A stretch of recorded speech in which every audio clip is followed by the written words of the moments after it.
Awakening with Brahmakumaris. Namaskar. Welcome to Awakening with Brahmakumaris. We were talking to Sister Shivani on a subject called Soul Connections. Om Shanti. Om Shanti, Sister. In the last episode, there was a very interesting thing. You said about honesty in children, and especially about that school, when the child had gone for a movie with his parents and he did not do his homework, and if he had told his teacher that he went for a movie, he would have got into trouble. That's what he thought so. And if that is why he told the teacher that, teacher, I was not well. And his job was done. But if he had honestly told her, as you say that we need honesty, the teacher would have said, fine, it's very good to be honest, but you will be punished for your mistake. That's why we're talking about the parent's role or the teacher's role in this case. Because we have been using this methodology that if someone tells the truth, they are punished or shouted at. So people fear to tell the truth. Let's experiment. When they tell the truth, appreciate, and then empower them also regarding the other mistake that they have made. Because otherwise it's getting into a deep sanskar of hiding things. We had a program in which we were talking about this. And there was this lady who had attended the program and she had made notes. And in her notes she has written that if my son tells the truth, I should not get angry. I should not. Should not. She was making notes during the session. No, it was a workshop. If my son tells the truth, I should not get angry. And it was a 3-day program. Second day, when she picked up her notebook, she saw that that line was underlined.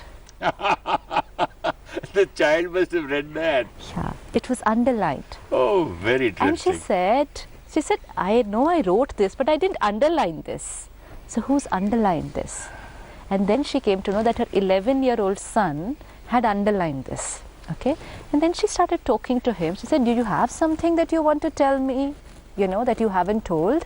He said, yes, but I know you will get angry. She said, no, I've understood that I shouldn't get angry if you tell the truth. You tell me. Even then the child was very reluctant to open up and tell the truth. And then she told him, no, I've understood. I promise you I will not get angry. He showed her the marks of his 6 months unit test which he had hidden from her, in which he had fared very badly. He said, but I couldn't tell you this because you would have got angry. But the minute the child had the faith that the parent will not react but will respond to me with understanding, the child was able to tell the truth. You know how many emails we get about children who are in pain? They've made some mistakes. Someone has got into some addiction. Someone's got into any kind of a relationship. They're carrying the burden, the guilt. They want to come out of it and they want to tell their parents, but they can't tell. Only because the parents will get angry. And they write emails to us and then they say, please don't take our name. No one should come to know this. Only because the parents will react. How much pain the child goes through when the child has to hide things from his parents. I feel, after talking to you, that relationship today of a parent and child is of fear. It is. Why fear? Because see, again we saw that the parents are under stress. No, but we have been talking about love, and parents think that they love the child. Of course. Child thinks he loves the parents. Yeah. But basically he is scared and they are scaring him. Yes. So where is the love? Because anger, discipline, fear is used in the name of improvement and empowerment of the child. I love you, that's why I do this. Yes, because it's, you know what the parents will say? I'm doing this for the good of my child. I'm punishing you because I love you. Yes. So that you don't do it again. Yes. And at every step, we are disempowering our child. Every time we are criticizing our child, every time we are comparing our child. This is what I wanted to ask you anyway. Comparison. Whether it's between siblings, neighbors, or friends, neighbors, yes. Always. Schoolmates, classmates? Classmates. Constant comparison. And when we are comparing, we're doing it as a motivation. That when you compare, he will get motivated to do better. We do not understand, when we see spiritually, that the two children in my house are two souls. Okay, same parents, same environment, same education, and so we feel they both should have the same sanskars. But there's one factor of the sanskars which we have ignored, and which is the past birth sanskars of those two souls. They're coming from two different paths and two different recordings both of them have. Now one could be a very bubbly, extrovert, loud child, and one could be very shy, very quiet, very introvert. And the parents think that in today's world, in order to be successful, you have to be smart and street smart. Yeah. So they will constantly keep on telling this shy child, look at your brother, look at him, this is how you have to be, this is how you have to become. This means your brother is stronger, brother is wiser, and you are weaker, and you are not wise enough. He is smarter, you are not. And one more thing, we love him more than you. Naturally, because anyone who keeps getting appreciation, and every time I say, look at him, he's better than you, you should be like this, you should be like this child gets the message, my parents don't love me as much as him.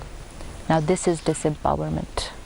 And then however hard he tries, he cannot change his sanskar. And even if he has to change his sanskar, he requires power for that. But by comparing him and criticizing him, we are disempowering him. And he cannot change his sanskar. Now if I want to change the sanskar of a child, is it possible to do it without comparing? It has to be. It has to be done without comparison. Because when you compare, sister, as you earlier said, you're making him weak. And what does he need that time? Yes. Strength. And most important, this child starts hating the sibling and starts feeling my parents don't love me. There he is, all alone, rejected, unwanted and unloved. A child feels they're unloved when they're compared too much with other people. They hated other brother or sister because he's been compared to. And now, because the parent has been constantly criticizing and comparing him, the child keeps on trying to do all sorts of things just to get the appreciation and acceptance of the parent. And to get attention too. Yes. And this becomes a very deep-rooted sanskar. Today, if we just have to look around us, you find huge number of people who are just ready to do anything to please people. They'll do anything to please people because of that period.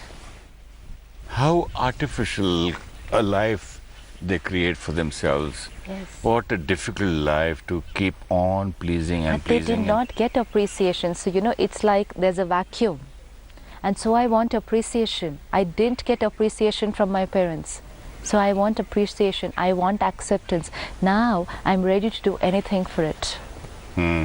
There is this, very recently, there was this parents who came to us with a 13-year-old daughter.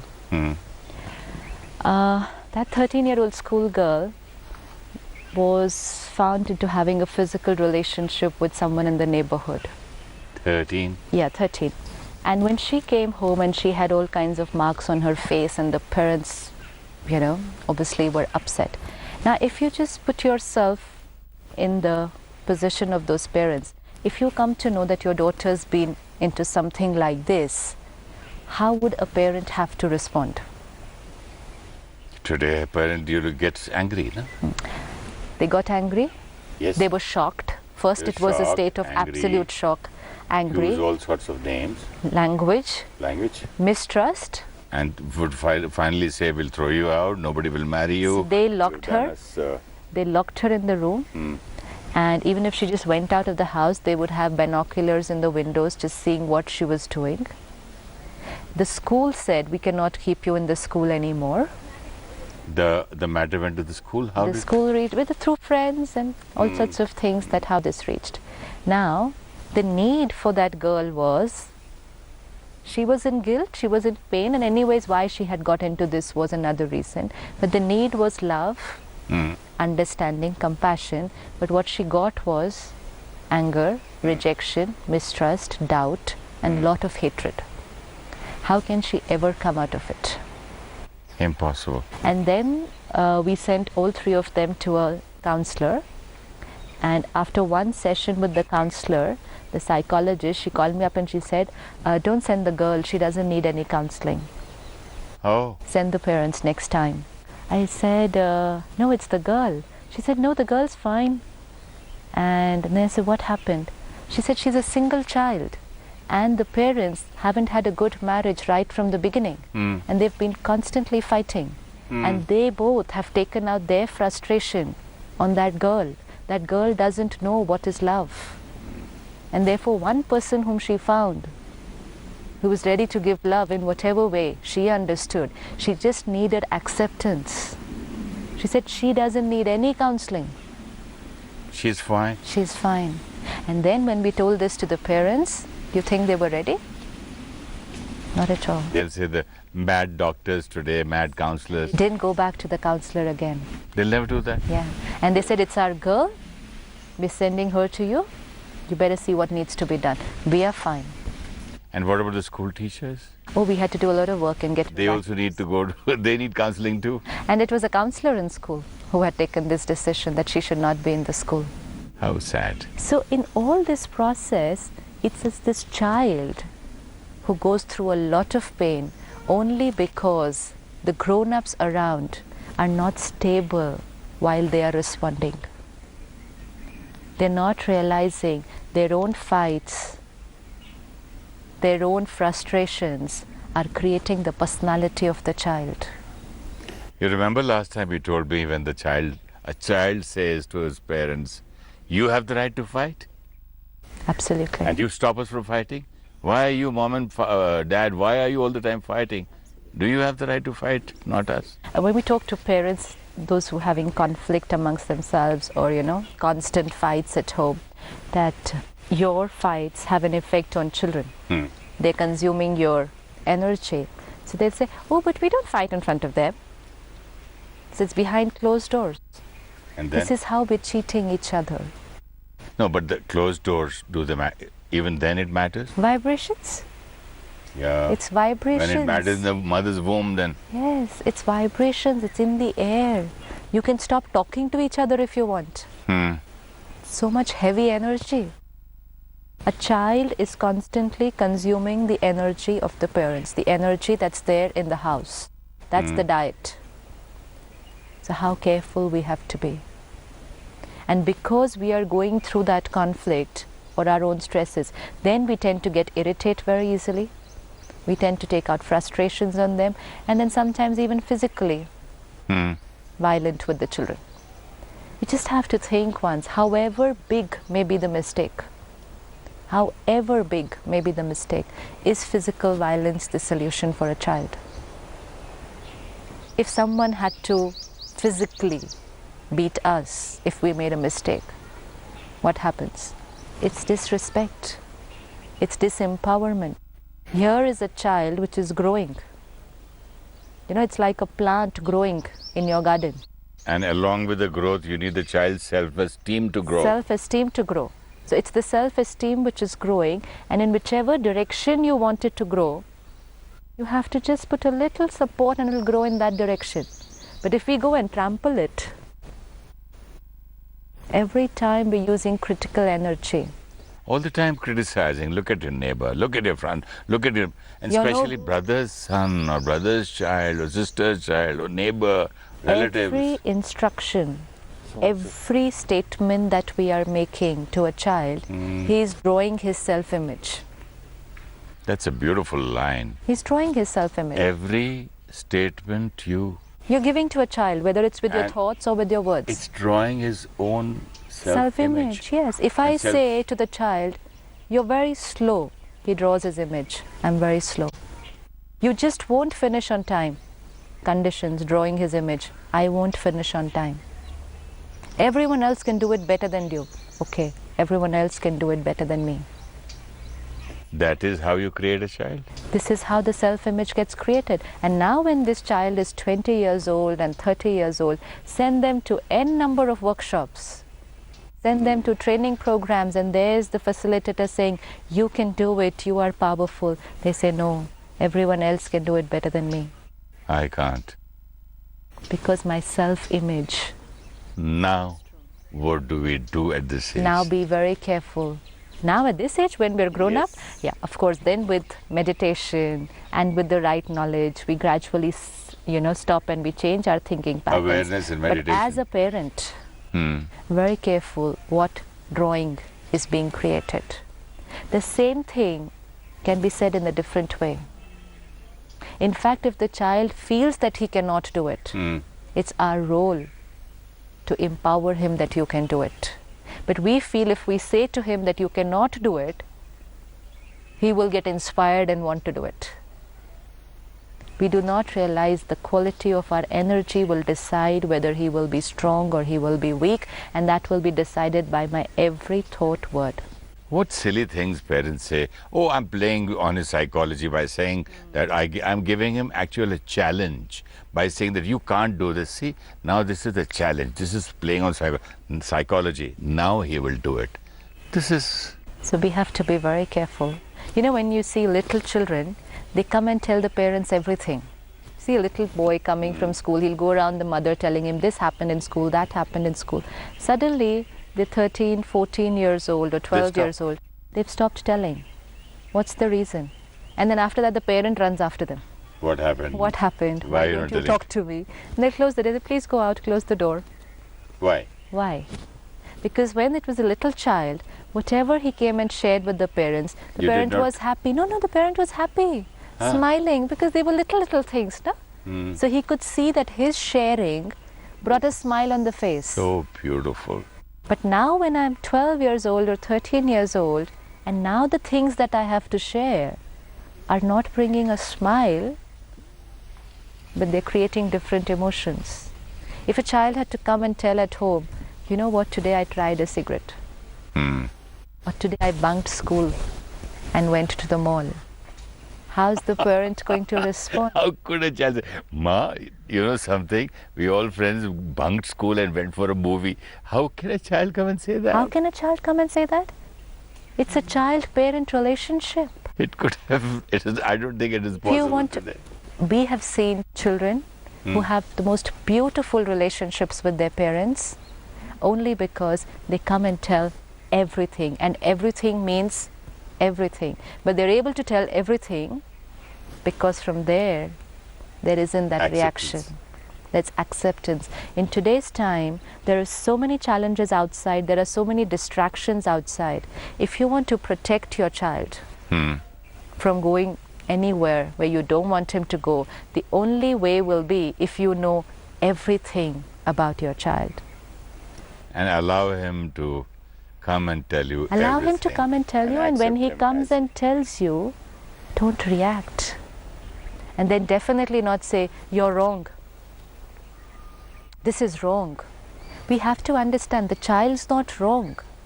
At this age, to want to bunk school, to try out something which everyone around me is trying out, to do something like this, to get into relationships is not wrong. It's a very deep thing that a parent will need to understand, because at that time we immediately tell the child, you're wrong. Then the second time you're wrong and you're wrong, he stops telling. But he doesn't stop doing. He just stops telling. If we could have said, okay, you're not wrong. That's what I wanted to ask you. What I, as a father, what is the line I should tell a child? It's not the line. First, what is the belief? The belief is... belief, because I should not say wrong. Yeah. Now a child comes and tells me that, Dad, I did this, which is not supposed to be right. I cannot say you're wrong. What do I say? Can I say you're right? Can I think he's right? Is a child right? From his point of view, he has done right. It's most important. This is respect. From your point of view, you're right. I just have to understand that. Even if I don't have to say it, my vibration has to be of respect. This is acceptance. That I understand in the scenario that you are in school today, at your age, where it's a time for experimentation, I understand that you feel like doing this thing. This is respect. You are right. The vibration that will travel from the parent to the child is you are right. So the vibration that will come from the child to the parent will also be you are also right. And then the parent will say, you are absolutely right, but you know, cigarette.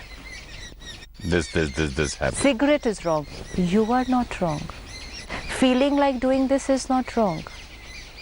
The deed is wrong. So it's you are right. It's very important for a child to get a message from the parent that you are right. Because otherwise the parent is only sending the message, you are wrong. Wrong The time company. you get up is wrong, what you eat is wrong, what you wear is wrong, where you travel is wrong, your friends are wrong, amount of time on TV is wrong, amount of time on everything is wrong. So what does the child say? If I am so wrong, let me be wrong. No, Throw they me don't out. say that. They don't say that. If I keep sending you this energy that you are wrong, very soon you are going to send me the energy you are wrong. So if the parents keep sending this vibration to the child, you are wrong, very soon the child's thought process is, you are wrong. And then we call it generation gap. There is no generation gap. There is no such thing as a generation gap. It's just that every generation wants to tell the other generation that you are wrong and we are right, and therefore there's a gap. And this can happen between any two souls. Actually, this is not soul connections. It is loose connections. Yes. So if a parent has to only remember this, that the child is right from their perspective, and give him that acceptance, don't fear. We fear. We fear that if we allow them to tell everything and we don't react, that means they'll just keep doing everything. They will not. This has to be experimented. They will not. And whenever they even try and experiment, you are there to guide and facilitate them. What about everything that they're doing which you don't even know? And they're not able to tell because of fear. So let the child come and tell everything. Everything means everything. And be with them, support them, understand they are right, now guide. There's an art to guide also. No, it's very easy. See, once the energy is right between two people, Yeah. the respect is there for each other. Then the rest of the things follow We there. thought children are supposed to respect parents. What about parents respecting children? You're right. Because it's about a soul respecting another soul. It's not about child respecting parents. It's about two souls respecting each other.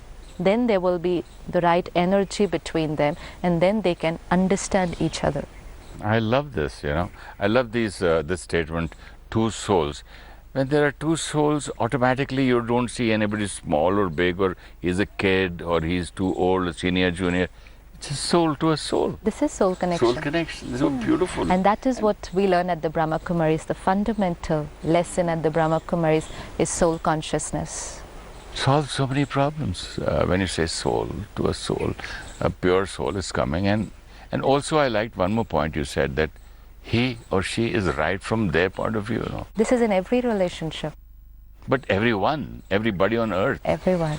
whoever did at that moment, he thought he was right. Any moment, we make so many mistakes. The whole world might think we are wrong, but at that time when we are doing it, I thought it was right. I thought it was right. Everyone always does what they think is right. No one ever thinks, this is wrong, come let me do it. Never. And usually, parents tell the child, you always do wrong. You are always wrong. Always you get into trouble, and you put me into trouble. So many allegations, and the child's, as I said, the self-esteem of a child, like you grow a beautiful plant, And I love that line when you said that whatever you say to the child, he is drawing his own self-image. We just have to remember the picture of a little plant growing in the garden. You know, the ones where we add these little sticks and support them. They might go in another direction which we don't want them to go. The plant also goes in all directions. But with a lot of love, I have to take it in the direction where I have to go, but it has to be with love. Let's see the direction and the love in a short meditation. Definitely.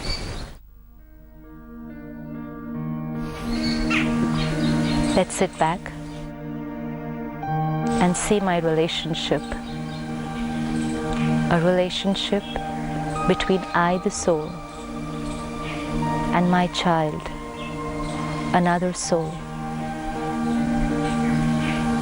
It's an energy exchange between a soul and a soul. My every thought and feeling is energy that travels from me to the soul. And this energy decides the direction in which the soul grows. The self-esteem develops, self-respect created. It's my vibration which is choosing his direction. Irrespective of whatever they do, my prime responsibility is their development and empowerment.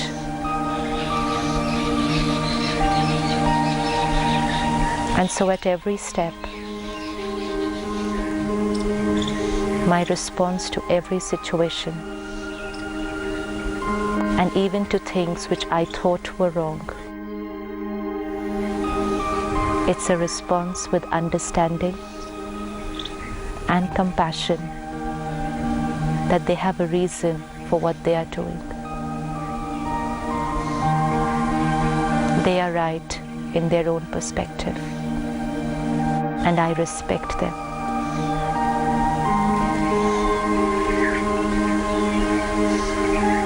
Om Shanti. Om Shanti. When people have the faith that we will not react but respond with understanding, they are ready to tell us the truth. Dishonesty is used only because of fear of anger. Punishment, anger, and reactive behavior disempowers a child because we are radiating negative energy. Discipline means empowerment and transformation so that they do not make the same mistake again. This requires energy of love and understanding.